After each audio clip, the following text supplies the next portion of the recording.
Great. Welcome. Tonight is our how to train for a 5K, right? Correct. How to train for a 5K with Tammy Cowden, who is a certified personal trainer. I'm going to do stop cheating. Certified weight loss specialist. Correct. And I'm going to cheat. Fitness nutrition specialist. Correct. Out of the YMCA. And she's going to tell us all about running and how we can get training for a 5K. This is your second time presenting to community conversations, and the first time was about nutrition, which was great. So, without any further ado. Thank you very much. So I'll add to that just a little bit. I've been running for 35 years, don't do the math, and I've loved every minute of it. I've been injured very few times, and I will give that to just I didn't always train smart. My injuries were always younger in my years because I didn't train smart. So you can stay injury-free as long as you listen to your body.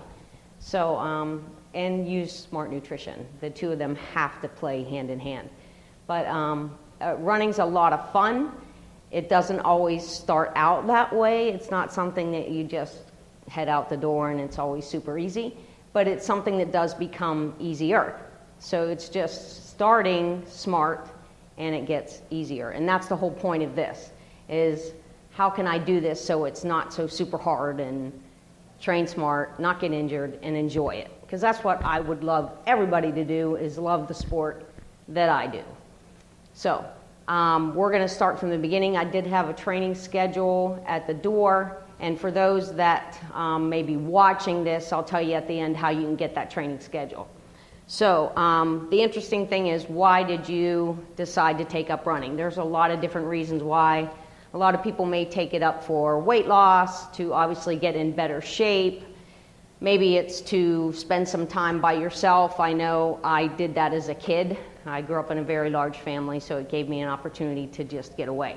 So you want to find out what are those benefits, and there are benefits, like I said. Running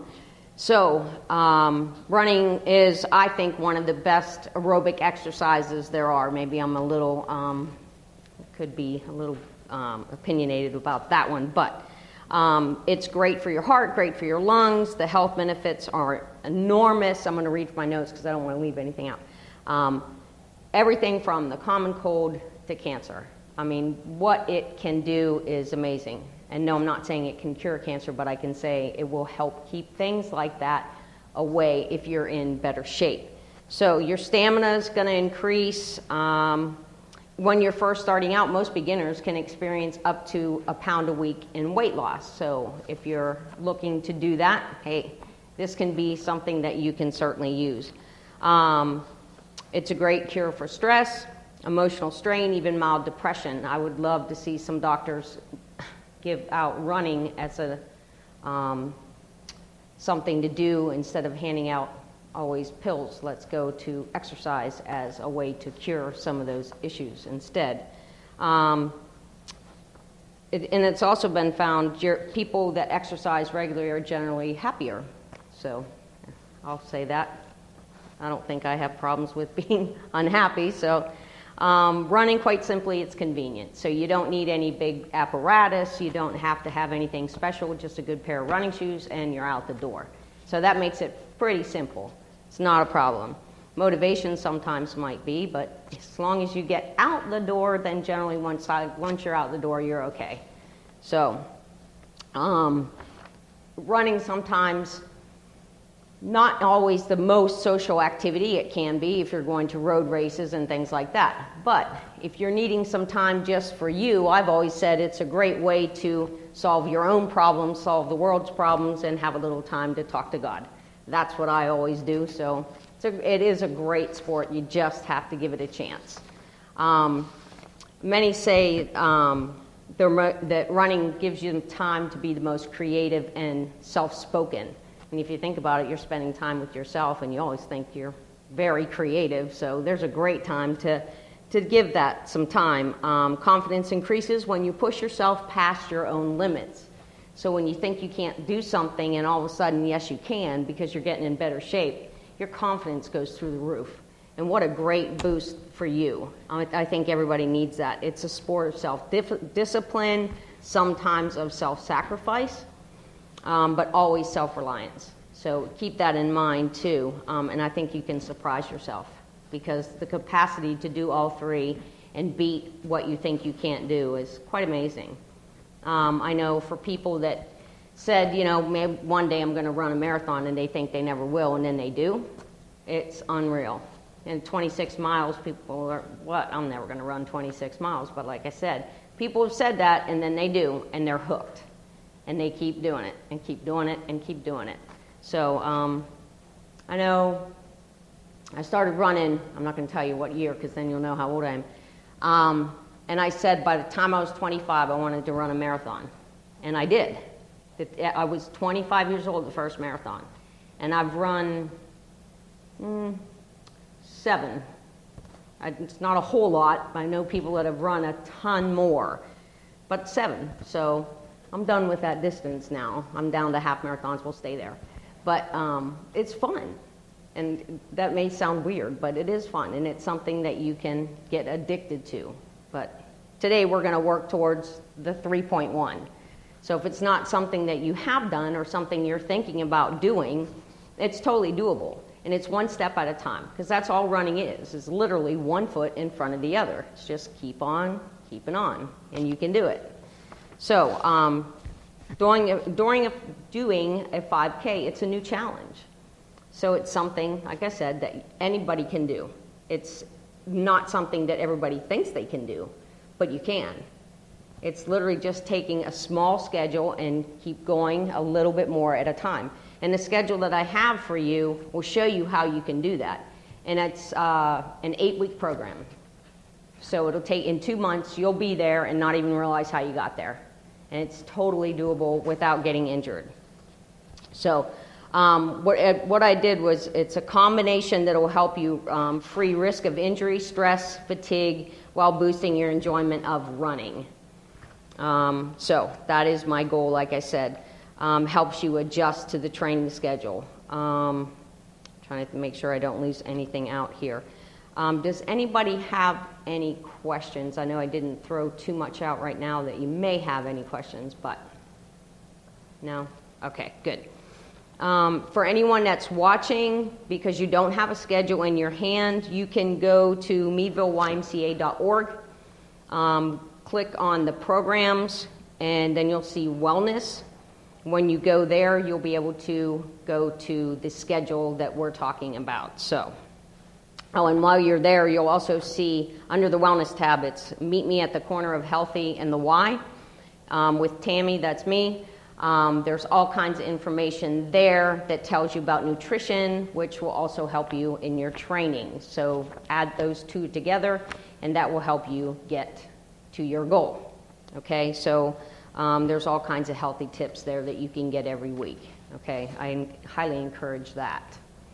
All right, so moving on to the training schedule. Does everybody have a training schedule in your hand? Okay, so when you look at this, you'll see it's not difficult. And I wanted to make sure that it wouldn't be, so that you're not looking at this going, there's no way I'm going to be able to do this, because there is. It's not difficult. So on first, it goes Monday through Sunday. It's run, walk, and it starts very easy. Your runners can run for 15 seconds, walk for 45 seconds. So you see, you're not going out the door and running for 3 miles on your first day. I wouldn't have anybody do that. So on Monday, you can see your run, walk for 30 minutes. That's the total that you may be out. Doesn't mean you're going to run, walk 30 minutes, no. So when you look at it, it's 15 seconds for, you run for 15 seconds, walk for 45, for a total of 30 minutes. Okay, and if you need to alter that, this is your training schedule. You alter it. So if you end up run for 15 seconds, walk for 45, and you only do that for 5 minutes, and you need to slow it down some, you slow it down. It's your schedule. Make it work for you. Okay? And then Tuesday, you'll see you're just going to walk for 30 minutes. That's because you're going to feel what you did the day before. Your legs are going to feel that. If you have not been training, you think that little 15-second walk that you did continually wasn't too bad, and you'll feel it more on Wednesday than you did on Tuesday. Delayed onset muscle soreness is 48 hours. So it's Wednesday where you're going to feel more of that run, okay? Hopefully everybody's been doing a little bit, but if you haven't, it's okay. This is a great training schedule to pick up from being that couch potato, which the couch potato to 5K, which majority of people have heard of. That's not this one, okay? This is from Jeff Galloway, who I absolutely adored. I'll tell you a little bit more about him later. So if you go through and you see that that's how this first week is going to go, and the weeks continue on with that thought in mind, okay? But you'll see that for the next, like, week 2, that how it changes. It's going to add a little bit more. So your run walk is 30 minutes still, but your runners for 15 seconds, walk for 45, and it's going to, every time it's going to add a little bit more, okay? Any questions yet? Okay? So you're not going to be like, I'm not going to do this, and you'll be amazed how much easier and quicker you'll get just by doing that, if speed is in your mind. If it's not, that's fine. It doesn't have to be. This is about building your endurance and getting to that distance. But it is a great way to work on speed too, because you'll be amazed how fast you can go in that little seconds that you're running, and how your recovery time will allow you to recover and go. Makes you a lot faster. Because I know you had mentioned that. You'll be surprised what that will do for you. Because all it is interval training, if you think about it.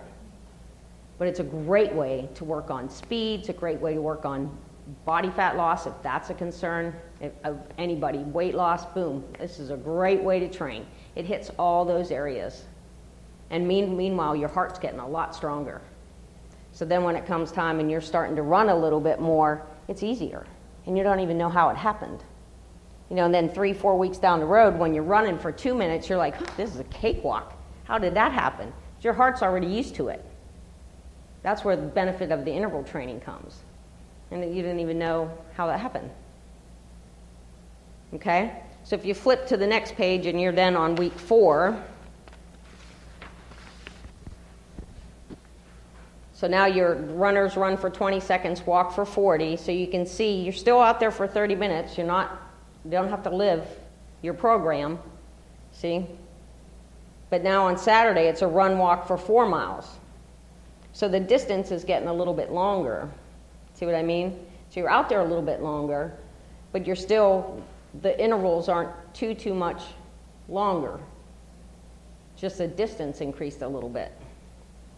So you'll see as you continue with the program how that's happening. So your endurance is getting better, run's getting a little bit longer, time's getting longer. Okay? And if the goal is just walkers, then all you're doing is walking. It's okay. So you're walking out there a little bit longer. That's how that changes. Okay? And then week 7 is the last page. On run walk days, walkers walk only. Runners run for 30 seconds, walk for 30 seconds. So now your intervals are like that. And if your goal is to just run only, then you can decrease those seconds that you're walking. So you may run for 30 seconds, but just walk for 15 seconds. So it really just depends on what is your goal. If you want to decrease the walk time and increase your run time, you can do that. Make it your training program. But like I said, the Galloway program it's really, really good way to train. And it makes it to where you're not beating your body up, you're not hating running, because you realize how much easier it's getting. Then you're like, oh, I can do this. It's not so bad. Then you like your running days. And your walk day is your recovery day. And then you always have one run rest day, but the week 7 before your race, you have 2 rest days to allow yourself to fully recover.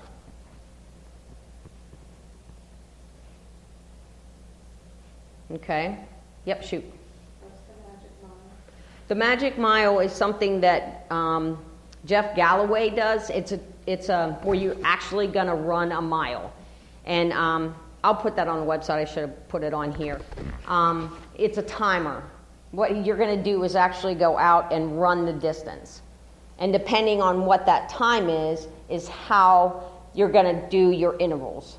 So how well you do on that distance is how you're going to split up your time. So if you end up doing a mile in 10 minutes, then that's going to gauge how your intervals are going to be. Because if you did 10 minutes and that's a good time, then he's going to say, okay, then you can actually do maybe run a minute, walk 30, instead of doing that 30-30, because your endurance is better, much better. So that's what a miracle mile is. And I'll make sure I put that on the website so when you go on there you can say, hey, this is all about the miracle mile and what you can do. It's a really cool gauge, but you don't do that at the very beginning because there's no way you can go out and just run that mile. I mean, that's not a good idea. It's a great way to burn your lungs for one if it's colder outside, but you wouldn't be prepared to do that. But later on in the training, absolutely you can.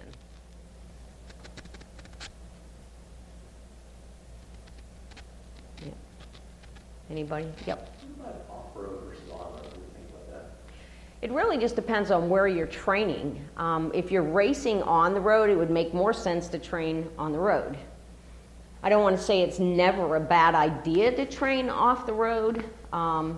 It's like Ernst Trail, great place to train. It's off the road.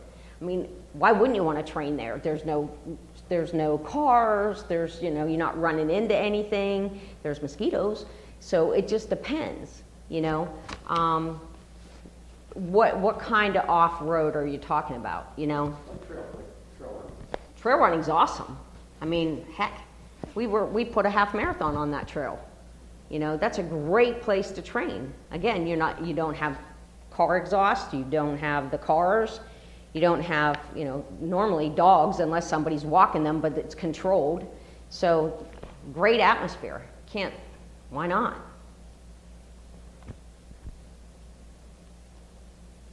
And definitely the dirt's better for you than the pavement. How about frequency of hydration, nutrition, general consumption? Well, it's really going to depend on what you're used to. I carry a handheld bottle. It's a 10 ounce with me, and that can usually get me through my shorter runs.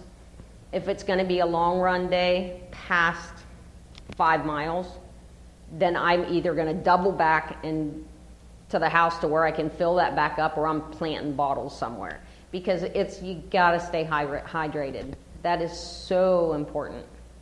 So, and if you're not used to having it with you when you run, I suggest you get used to it, because it's going to be there on any road race that you run, and you're going to want to use it if you can, or keep it with you.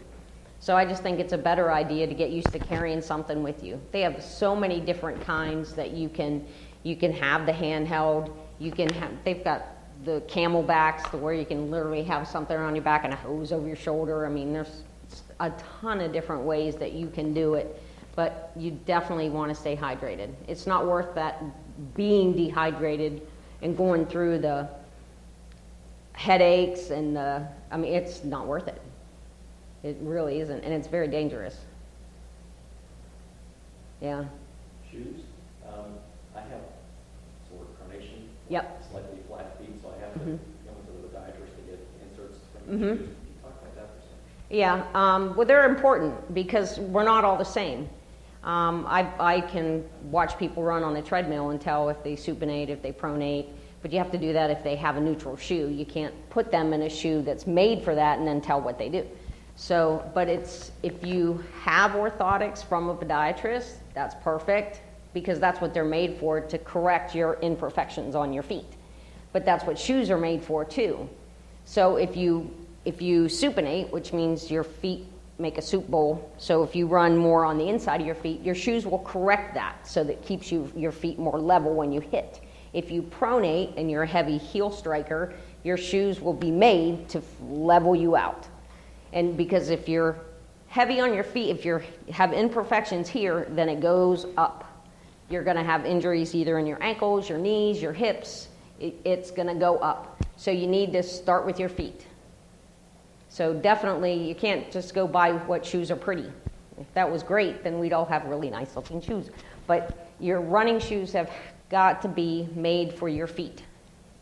So you definitely want to go to a reputable shoe store, running shoe store with people that know what they're doing, and definitely make sure that your feet, if you have flat feet, if you have a high arch, if you're neutral, perfect. I mean, but we're not all that lucky. So you want to make sure that your shoes are properly fitted for you. There's shoe store, I mean, Erie has Achilles, they're awesome. Around here, that's kind of tough, I'm not sure. Dick's has, is it Dick's? Dunham's, that's what it is. I'm not sure what all they carry in there, because I usually go to Erie, or I buy them online because I know what shoes I'm buying. So the biggest thing is to find what shoe fits you first, then you know what to get. So that's really important. I get Asics because they're generally for pronators like me. And if I can bend it a whole lot, it's not strong enough. I have to get the one that doesn't. You need the stiff, doesn't bend. real firm, yeah. Yeah. Brooks. I'm Brooks. That's me. Yep. But you know that. So as long as you know what works for you, if it's not broke, don't fix it. Stick with what you know will work for you. That's really, really important. How about gels, gummies? That's another thing that you have to go with what works for you. Because everybody's different. You don't want to go race day and because somebody throws you a gel when you're going down, you're going to try it, and then, half mile down the road, you're cramping because your body's not used to that. Don't try something new on race day. Try them beforehand. Go out on your training runs with the gels, with the goo, with the little gummy things, and see what will your body like. What does it not like? If you know that you sweat a lot and you lose a lot of sodium, then get something that has more sodium. But don't try something new on race day and find out, ooh, that wasn't a good idea, because now I'm not feeling good. Try it beforehand. And there's a ton of them out there.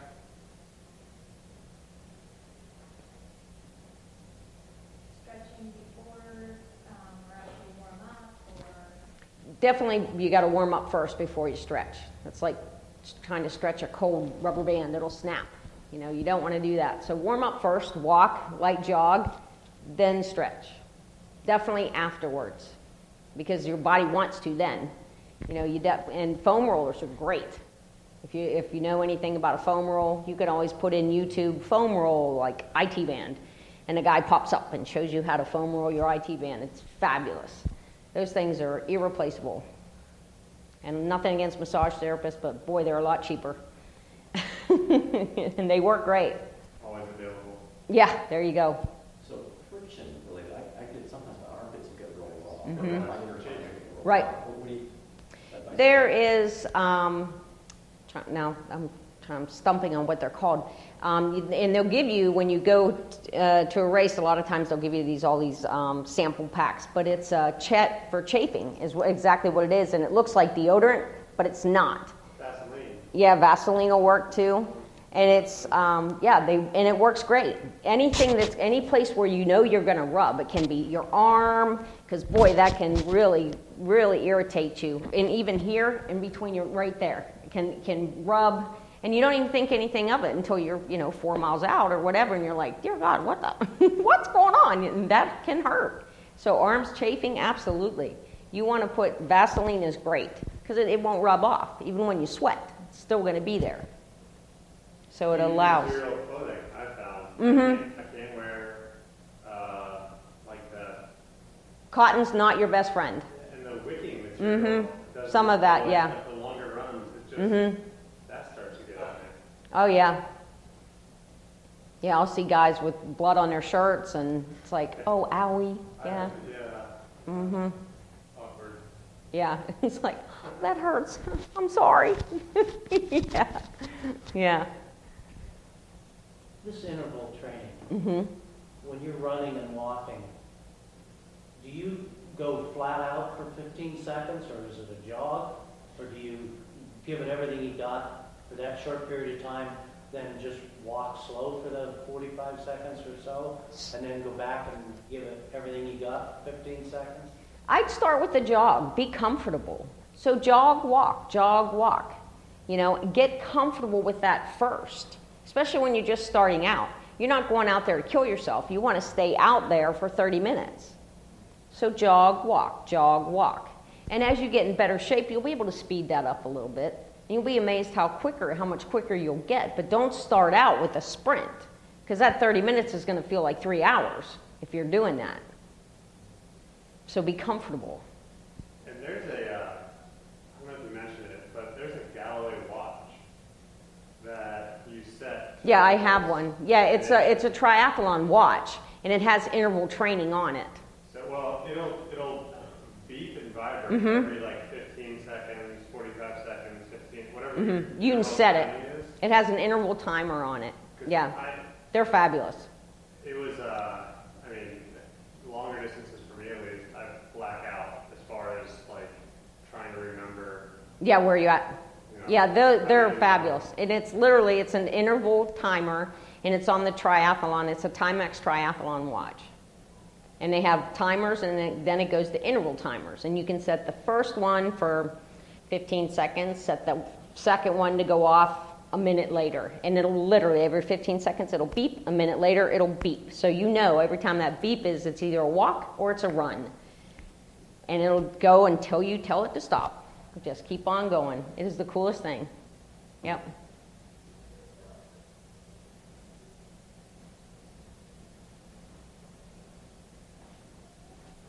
Anybody? Questions? But like I said, go to meadvilleymca.org. Go to programs in the wellness tab. You'll be able to find this schedule as well as some nutrition tips, which are priceless when you're training. So really go there, use it. It's there. And every week it'll change for you. Okay? Thank you so much. Oh, my pleasure.